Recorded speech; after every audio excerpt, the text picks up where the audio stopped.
Bagaimana caranya agar ibadah kita tetap istiqomah? Itulah yang sudah saya jelaskan tadi.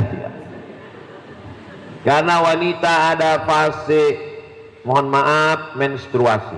Kadang sebelum menstruasi itu rajin banget beribadah, tapi setelah itu suka menurun ibadahnya. Biasanya kata yang laki-laki, aku aja nggak menstruasi begitu juga, kata dia. Lalu setelah itu suka ditunda-tunda. Tolong dibantu menjawabnya ya Pak Ustadz.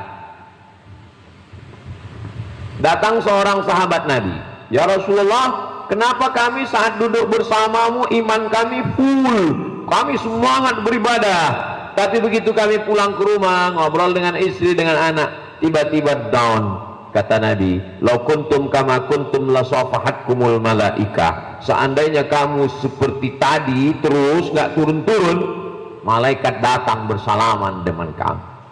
Sahabat Nabi aja begitu, apalagi sahabat UAS. Jadi itu manusiawi, itu normal. Itulah maka perlunya kita lingkungannya baik, suami istri saling mengingatkan, tempat bekerja watawasau bil haq watawasau bis shobr. Di tempat kita lingkungan ada grup-grup pengajian, di grup-grup WhatsApp-nya juga saling mengingatkan, ada tahajud call-nya saling mengingatkan. Lalu kemudian kita pula di tempat lingkungan tempat tinggal, tempat kerja, lingkungan medsos. Nah, ini semuanya supaya kita bisa istiqomah. Adapun ibu yang awalnya sangat bersemangat, setelah itu down, kurang bersemangat, itulah 5 jurus tadi yang saya sampaikan. Lingkungannya baik, berteman dengan orang baik, bertetangga dengan orang baik, satu tempat kerja dengan orang baik. Kalau punya teman yang selalu mengingatkan, gimana kamu udah baca surat Al-Kahfi belum? Sudah baca surat Yasin belum? Sudah sholat duha belum? Sudah tahajud belum? Kalau ada teman yang model begitu, pegang dia, jangan lepaskan sebelum habis jam kantor, karena sulit mencari orang seperti ini. Tapi kalau ada teman yang hanya mengingatkan kita, gimana kabarnya anak Syanu Sumaisya, ini perlu di unfollow segera, karena dia hanya mengajak kita untuk dekat kepada neraka. Tapi kita nggak boleh tinggalkan dia, kita mesti nasihati dia supaya kita, kalau dia mengatakan, ngapain kamu nasihati saya, urus saja surgamu, jangan urus nerakaku. Aku masuk surga nggak asik kalau nggak ada kamu. Surga itu sepi tanpamu yang. Tapi ngomong begitu sama-sama kita. Ini banyak orang sekarang sampai tahajud call. Yang tahajud ya, yang kau telepon itu siapa? Istri kawan. Tahajud call jam 3 malam, nelpon anak gadis orang, bagi yang lajang belum menikah. Apa kamu bangunkan dia? Bapaknya ada, emaknya ada. Nanti kamu bangunkan dia setelah kau bayar mahar sebentuk cincin emas tunai, baru kau bangunkan dia. Ini banyak orang sekarang waktu pacaran tiap malam bangunkan, pas sudah menikah rupanya dia pun sholat subuh jam 8. Bagi orang yang nak berhijrah kepada Islam, macam mana kita tahu yang agama Islam itu adalah yang paling sahih dan betul kalau dibandingkan dengan yang lain-lain? Yang pertama, bahwa Allah mengatakan dalam Quran, Innad dina indallahil Islam. Agama diridai Allah, Islam. Oh, kalau saya tak percayalah pada ayat ini. Jadi kita nak menjelaskan mukjizat-mukjizat dalam Al-Quran itu, maka berapa banyak orang masuk Islam sebab mukjizat. Dia dapat hadiah, gift Quran. Terima kasih, dia bawa balik ke rumah. Sampai di rumah, dia tengok, dia buka ayat tentang Iqtarabatis sa'atu wan syaqqal qamar. Hari kiamat dah dekat, Al-Qamar, bulan terbelah. Bila dia buka Quran tentang ayat itu, dia tonton di television, di TV, berita tentang NASA Amerika menemukan bahwa bulan pernah terbelah. Ada jurang yang dalam, bulat, seakan-akan bulan pernah terbelah. Dia tonton TV, dia tengok itu. Sebab itu dia masuk Islam. Jadi mukjizat akhir, Allah berjanji, sanurihim ayatina, kami akan tunjukkan ayat-ayat tanda-tanda kebesaran kami. Jadi bila kita cakap Islam ni agama yang betul, mana betulnya Islam? Pokok betul lah, kalau tak betul tak ada. Jangan banyak tanya, banyak tanya ini masuk neraka nanti.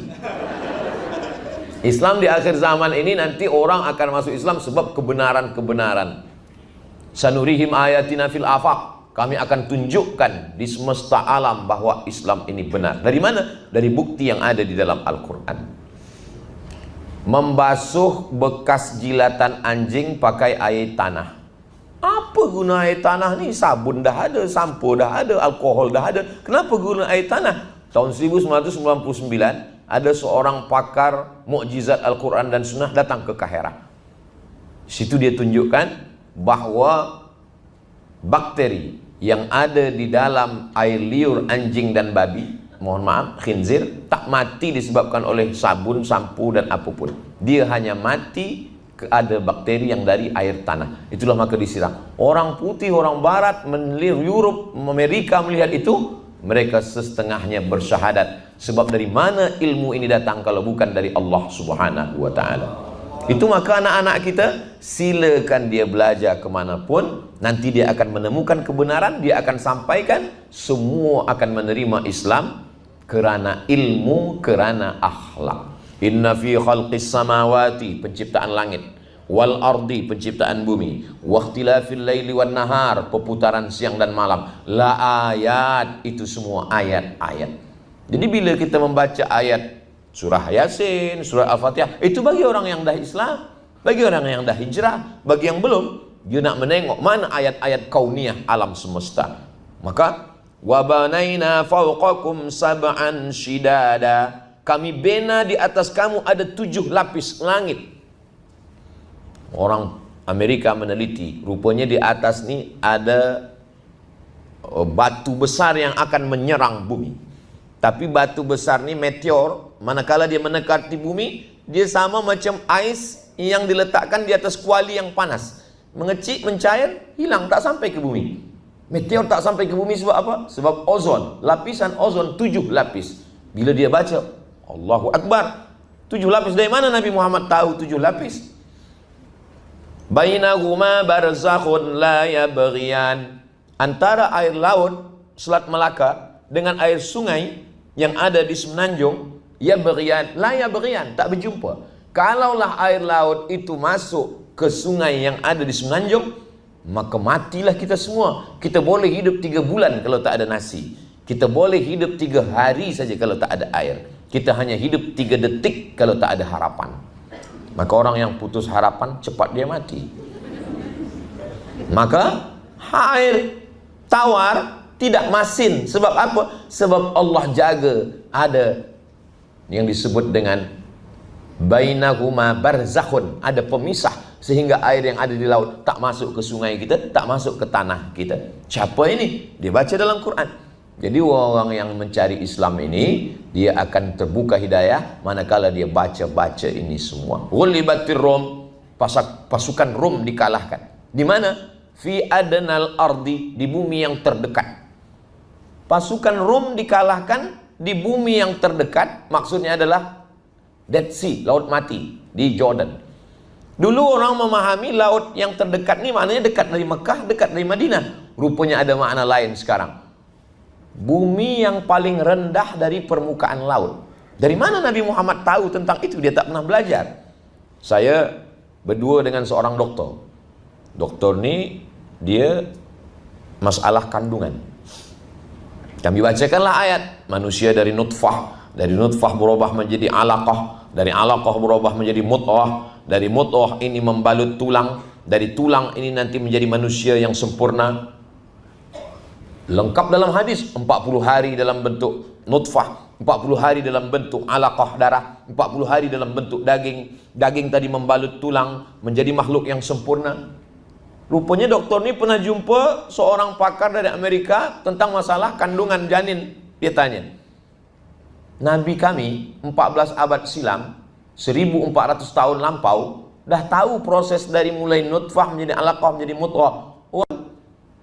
Kata dia, mungkin Nabi kamu tu dah punya teleskop.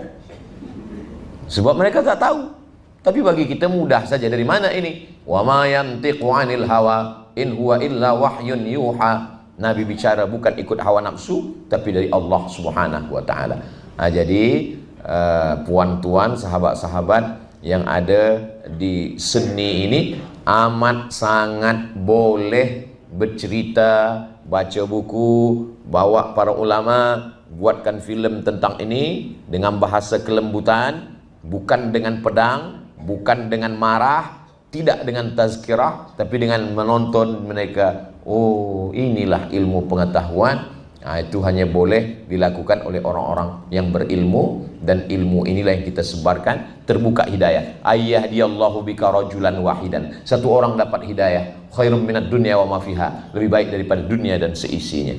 Jadi tuan-tuan banyak punya follower, viewer, subscriber. Ini semua akan tengok. Bila dia tengok, oh, ini orang yang kami sukai, kami ikuti, dia dekat dengan Allah, dia sembahyang. Masya Allah. Jadi kalau ada orang, saya tak sukalah tengok pelakon itu bila sembahyang dia posting baik. Sebab apa? Sebab banyak orang sembahyang bukan sebab tazkirah Ustaz Somad, masuk neraka.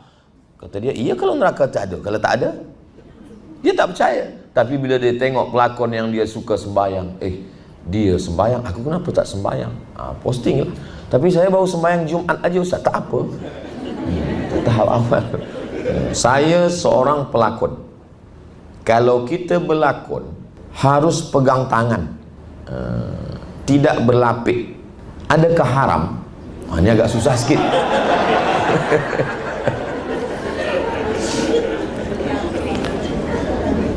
Jadi saya berpegang kepada pendapat tidak menyentuh tangan perempuan yang tak mahram. Jadi saya sampai hari ini bila jumpa jamaah, sebelum dia ulurkan tangan, sebab bila dia ada ulur, nanti dia malu di hadapan orang banyak. Tengok dulu, sebelum ulur kita gini dulu. Sebelum dia ulur saya dah gini dulu. Ini yang begini ni tak ada di Maghribi. Ada kawan saya orang Maghribi, kemudian ada seorang perempuan. Bila dah dekat, dia terus katakan haram. Saya tengok wajah perempuan tu macam malu. Saya rasa-rasa nak gantikan dia kerana dia kasihan. Tapi bila kita orang Melayu, kita dah ada cara. Belum dia angkat tangan, kita dah gini dulu. Kalau saya bukan setakat bersalaman, berfoto pun saya tak nak. Ambil gambar tak nak. Selama di Malaysia jangan tersinggung, jangan sakit hati. Bila ada perempuan, mesti ada lelaki kanan kiri. Sebab apa? Sebab ada perempuan ambil gambar, nanti orang crop. Lepas tu keluar berita, Ustaz Somad berbini 3, 4. Na'udzubillah. Ini jadi fitnah. Tapi ini kan lakon Ustaz. Ini kan setakat dilakon saja. Lepas ini kan tidak.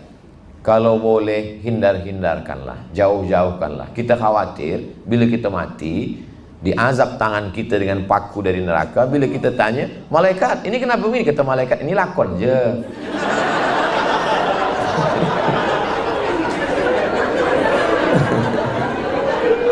Jadi kalau boleh elak-elakkan. Bila ada yang tawarkan nak filem, baca dulu senario, baca tengok. Ini boleh. Saya ambil filem ni Ustaz. Filem tentang apa? Tentang seorang isteri kena penyakit menular. Dia tak boleh sentuh. Bila dia sentuh, kata istrinya, jangan engkau sentuh aku sayang.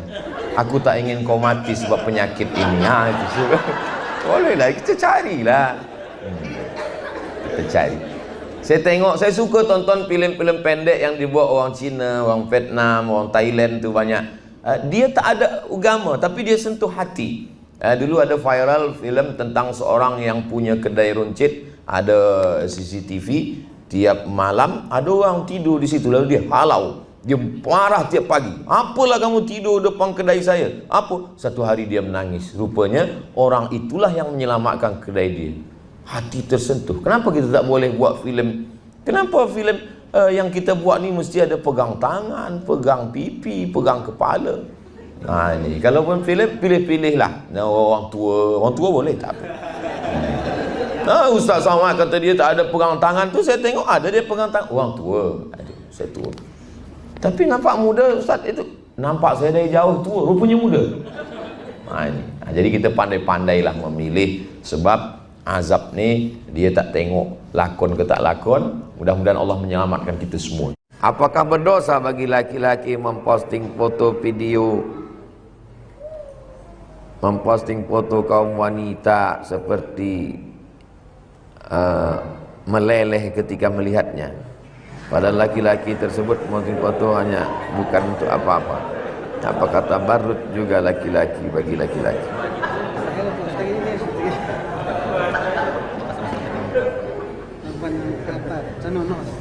Apakah berdosa bagi laki-laki memposting video yang mana kalau ia memposting kaum wanita meleleh?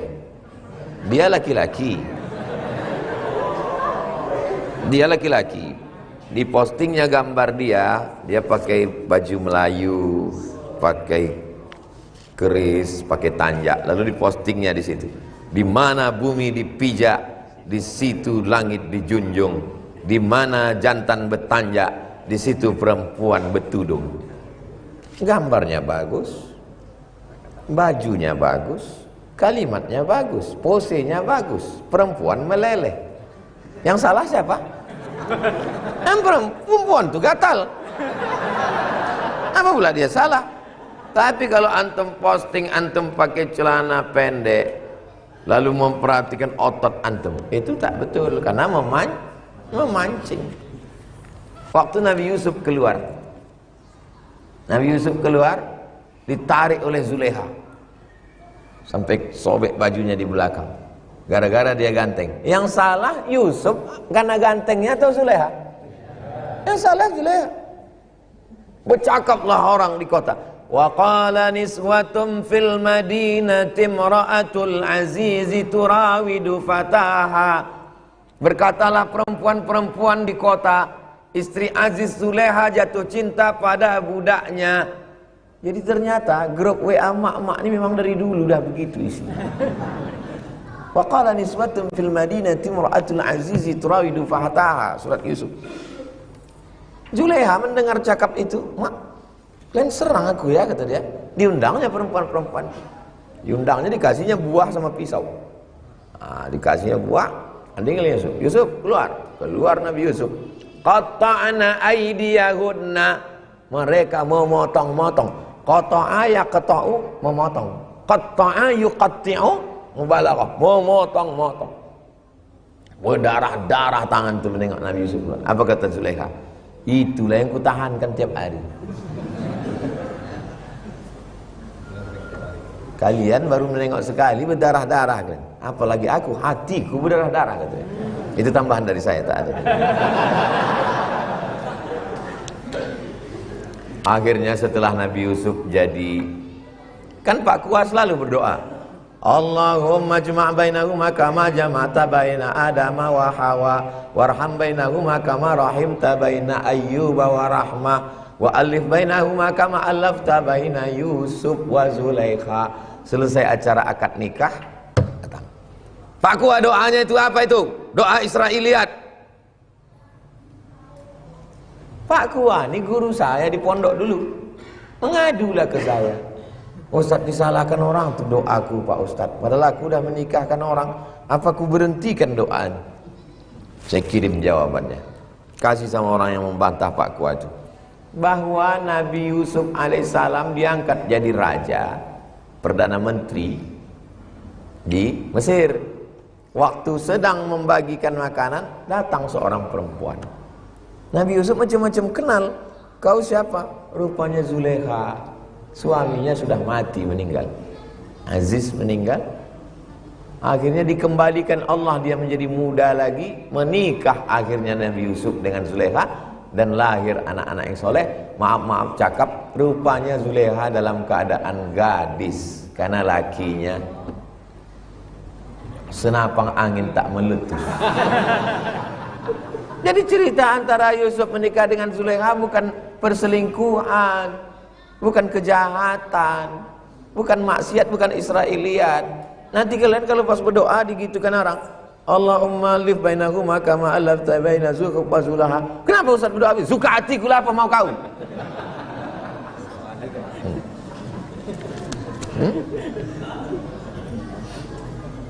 Jelas? Ini banyak kadang kita digitukan orang tak bisa menjawab. Tak bisa menjawab, mengamuk. Apa hukum selepas sholat terus melihat handphone, Assalamualaikum warahmatullahi, Assalamualaikum warahmatullahi. Bini aku suruh cepat balik. Ada orang tanya saya, Ustaz Somad, apa hukumnya lelaki takut pada isteri? Kata saya, lelaki yang takut pada isteri, nanti bila dia mati, dia tak kena azab kubur. Sebab apa? Sebab dia dah terlalu kena azab di dunia.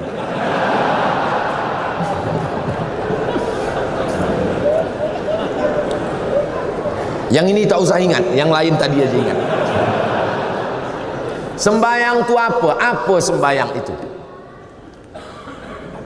Aqwalun, ucapan, maknanya Al-Fatihah, rukun.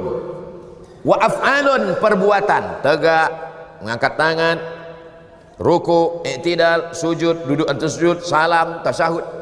Mufattatahatun bitakbir, dibuka dengan takbiratul ihram. Wa muhtatamatun bitaslim, ditutup dengan salam. Itulah sembahyang. Assalamualaikum warahmatullahi, Assalamualaikum warahmatullahi. Sembahyang dah selesai. Tapi dia tak ikut sunnah. Sunnah paling elok doa. Bila doa yang paling afdal ya Rasulullah? Ba'dal maktubah, ba'dal faridah, selepas solat fardu berdoa, berzikir dulu. Astaghfirullahaladzim, subhanallah, subhanallah, subhanallah, alhamdulillah, alhamdulillah, Allahu akbar, Allahu akbar. Habis itu berdoa. Kenapa tak berzikir? Bila kita berzikir, malaikat-malaikat turun. Malaikat menengok orang berzikir, memanggil malaikat yang lain, halummu ila hajatikum, inilah yang kamu hajatkan, yang kamu cari-cari. Malaikat pun ikut berzikir dan mengaminkan doa. Doa kita itu pun diaminkan. Ad-da'i yang berdoa, wal mu'ammin yang mengaminkan, fil ajri sawa, balasannya sama, maka aminkan. Allahumma inna nas'aluka salamatan fid din, amin. Aminkan. Ini banyak sekarang tak mengaminkan. Bila ditanya, kenapa engkau tak aminkan doa imam? Imam tu minta hujan, Ustaz. Saya berniaga ais krim. Yang kita minta bukan hujannya, rahmatnya, barokahnya. Ini lepas sembahyang tak ada lagi berdoa. Assalamualaikum warahmatullahi, Assalamualaikum warahmatullahi. Macam ayam nampak padi. Kenapa engkau tak berdoa? Kenapa awak tak berdoa? Doa yang lama aja belum terkabul lagi. Berdoa. Kata Imam Sayyidina Umar bin Khattab, aku tetap berdoa karena doa itu adalah ibadah. Doa silahul mukmin. Nah, jadi adab dia kurang adab dia. Dekat dengan wanita. Alhamdulillah. Yang saya khawatirkan, ada anak muda ngirim, Ustaz, saya dekat dengan laki-laki. Na'udzubillah. Selama kalian dekat dengan perempuan, berarti kalian sehat. Singkat cerita, memang mesti singkat, jangan panjang-panjang. Jangan sampai 2 karton ceritanya. Saya ingin lamar dia. Aduh, rasa-rasa saya yang mau lamar, tapi ditolak. Apakah saya harus sakit hati, Pak Ustadz? Kalau kamu jatuh cinta, cintamu diterima, menikahlah, maka akan lahir anak-anak soleh dan solehah. Kalau kamu jatuh cinta, ditolak, tidak jadi menikah, maka akan lahir syair dan puisi yang indah. Mengapa Zainuddin melahirkan kata-kata yang indah? Karena tidak jadi nikah. Seandainya jadi nikah, anak cucunya banyak sekali. Jangan mengatakan kaulah perempuan satu-satunya, sehingga kalau dia tidak menerima, kau terjun ke pantai Losari. Kau katakan kepada dia, kau adalah satu di antara 1000 perempuan yang ngantri di belakang. Selalu optimis walaupun belum ada. Yang penting semangatnya aja dulu. Betul? Patah tumbuh, hilang berganti. Hilang satu, tumbuh 1000. Maka mesti begitu prinsipnya. Saya tidak mau mendengar ada anak muda dari Makassar ketika meminang, tolonglah terima saya Pak, dia satu-satunya. Apa kau bilang demikian? Ini di akhir zaman. Al-Qayyimul Wa'idu, satu laki-laki berbanding dengan 50 perempuan di akhir zaman. Sekarang ini yang paling banyak laki-laki apa perempuan? Perempuan. Ini cara menyemangati orang yang baru ditolak. Tapi jangan kalian petatang petenteng sendirian datang ke rumah orang tuanya. Bapak, sudikah kau menerimaku wahai calon mertua? Jangan begitu. Saya, walaupun saya ustadz, saya tetap minta bawa sama kiai. Kiai tolong pinangkan saya. Kalian juga begitu? Bawa Ustadz Benyamin, ada Ustadz Benyamin di sini. Bawa Ustadz Anwar Sadat, bawa Ustadz Hasbi. Kalau Ustadz Somad yang kami bawa, jangan, nanti saya yang diterima. Pede sekali Ustadz Somad ini. Kalau jodoh tak akan kemana. Tapi ingat, saingan di mana? Was adalah. Kira-kira air ini untuk saya atau bukan? Ini air untuk saya. Tapi kalau saya tidak ada usaha untuk membukanya, menuangkannya ke mulut, apakah mungkin air ini masuk ke mulut saya? Begitulah jodoh kalian sedang menunggu. Nggak mungkin dia datang. Ini kadang anak muda ini, kamu nggak ada usaha. Ya kalau jodoh kan datang sendiri. Iya kalau yang datang anak gadis. Kalau nenek-nenek, maka kalian mesti ada usaha. Usahanya gimana Pak Ustadz? Ya datang ke Ustadz. Assalamualaikum Ustadz Hasbi. Ustadz kan banyak jamaah. Tolong Ustadz Hasbi carikan saya perempuan yang cantik, solihah, bangsawan, kaya raya. Kata Ustadz Hasbi, kalau ada begitu ngapa aku kasih ke kamu? Bagus untukku aja kata dia. Jangan mencari perempuan yang sempurna, karena kita juga tidak sempurna. Sempurna itu merek rokok. Maka saling menyempurnakan. Insya Allah Allah akan berikan jodoh yang baik-baik untuk adik-adik semua. Allahu Akbar. Mengusir setan. Kalau setan berbisik di telingamu, kau akan jadi jomblo seumur hidup, kau tidak akan nikah-nikah lagi. Makanya kalau ada teman-teman yang memutuskan harapan kita, memupuskan segala kemampuan kita, lalu dia katakan, bentuk macam kamu ini sampai mati nggak akan nikah. Allahu Akbar. Gitu, diam kau setan. Saya aja yang kurus begini, kurus, hitam, nggak usah lagi kita teruskan. Gundul. Cobalah lihat komen-komen di Instagram yang 8 juta itu. Maksudnya yang belum follow. Cobalah lihat komen di YouTube saya itu. Apa komen mereka? Ustadz, jadikan aku yang kedua ya. Saya cuma mau kasih tahu sama kalian yang ganteng-ganteng, yang muda-muda. Saya aja yang tua begini masih ada harapan. Apalagi kalian. Itu untuk membangkitkan semangat kalian. Mohon yang cerita tadi jangan diupload di.